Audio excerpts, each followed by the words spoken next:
We're going to talk about why we ditched Zoom for online fitness assessments. James, I'm just going to paint a little picture for you right now. It was spring 2020, I think it was. The world was a wonderful place. And then it all changed. And the fitness industry fell apart and everyone went online and did Zoom stuff. But we quickly ditched that idea because we realized it was terrible. Do you want to talk about what we did instead? Yeah, well, we actually ditched it a long time ago, way before the pandemic. So when everyone in the pandemic jumped onto the world of Zoom coaching and training, we had jumped off 4 years previously. Let's just emphasize that whole point, because we spent 6 months of coaching clients on Zoom, doing calls, assessments online. It was horrendous. It was absolutely horrendous. It was like death by Zoom. I didn't want to go into Zoom anymore. The clients didn't want to go into Zoom anymore. And it wasn't because wasn't trying to be upbeat, but it's so hard to get motivated and you haven't got the same energy as when you were talking to people in person. I love group coaching. That's my jam. That's my big thing I love doing. In fact, I prefer it over personal training. It's that thing, it's that vibe. But Zoom, it was just like fatigue, and you're going through 7, 8, 9 hours of calls and personal training sessions, giving so much and getting so little back. It was so hard. So we ditched that a long time ago because we knew it was flawed. So when the pandemic hit in 2020 and we saw everyone going online and they're all posting their Zoom classes, how they're coaching their clients all one-to-one online, we're going, no, don't do it. We were lucky, weren't we? Because the pandemic hit, everyone was like, gyms were closing.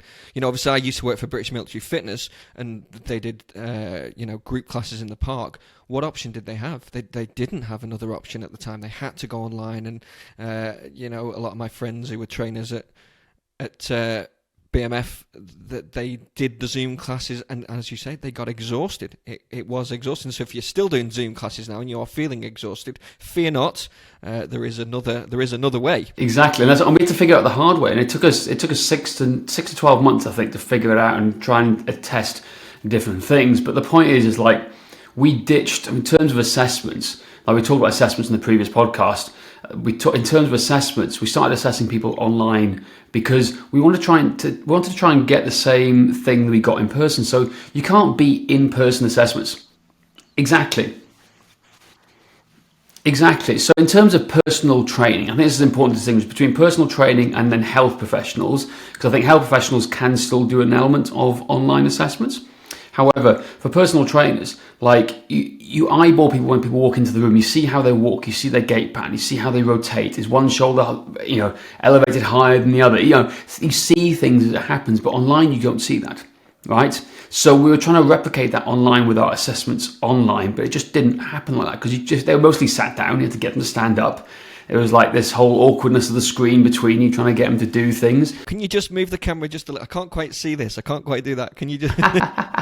Yeah, it was. Yeah, it was. It was exactly like that. And it was, and they're getting it wrong. We're like, oh my God, it was frustrating. It took what usually takes 5 to 10 minutes. It took half an hour sometimes to get people to coach people because you have to improve your verbal cues as well. So it was very quickly we came to the idea of like, no, we've got to find a better way to do this. So we completely ditched it because of the fatigue. In terms of doing it, it was lack of good quality data. We were trying to apply in-person assessments to people online who didn't have many equipment and it wasn't working. So there were lots of issues we found with it. But the main thing was it was just too time consuming. I think that's it. We have precious time, little time as it is. So we had to find better ways to come up with a better system to do it. So we completely ditched the online fitness assessments. In terms of one-to-one on Zoom, we ditched it completely because of that element. It was a nightmare. It was another 6 months of hard work to try and find out what we were going to try and do. But the point was, like, we had to stop it very quickly because it was just so tiring. And so for a lot of people out there now who are using Zoom, like I would, and you're feeling the same way, because I'm sure you are, because we have conversations with trainers all the time who are doing these things.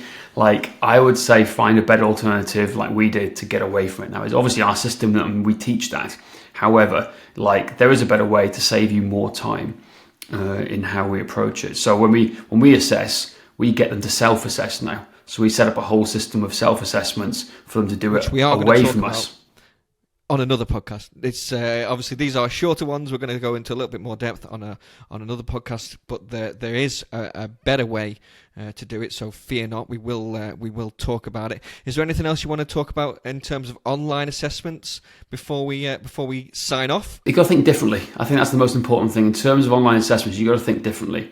So when I say we've ditched Zoom for online assessments, we don't assess people one-on-one on Zoom anymore. We just don't, unless there's an absolute necessity. But then there's 1 in 100 people this comes up with, right? But what we do use Zoom for is consultations. So once a month we use Zoom for a consultation. It's a chat, like a normal chat with a friend, right? And in an environment that's amenable to this type of call. Like Zoom is a great way to have these conversations and meetings around the world, and that's what we use it for. So we use it for the pre-check-in, or after, kind of the formula is now we use Zoom to have a conversation with them after they've done the assessments. We then have a monthly check-in with our clients every month, using Zoom for 30 to 45 minutes, chatting to them about certain things, but we never use it for a fitness assessment or class or anything like that at all. We use it for a very different purpose. So just bear that in mind. It's the right tool for the right job, as you said previously. So Zoom is great for meetings and calls.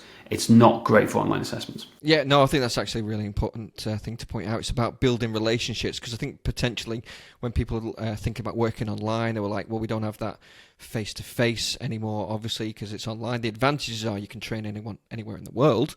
Disadvantages are you don't get that face-to-face thing. So as you say, I think it's really important to emphasize that we do use Zoom, but it's more about meetings and catch-ups and having a chat, building that relationship, but not for the assessment side. You don't need to do it for the assessment side, and there is a better way, which we will talk about on another podcast. That is it for today. Please don't forget to rate, review and subscribe, and if you want to know more about how we assess and get our training system that will help save you time and maximize client performance, go to strengthmatters.com/system. Tune in next time.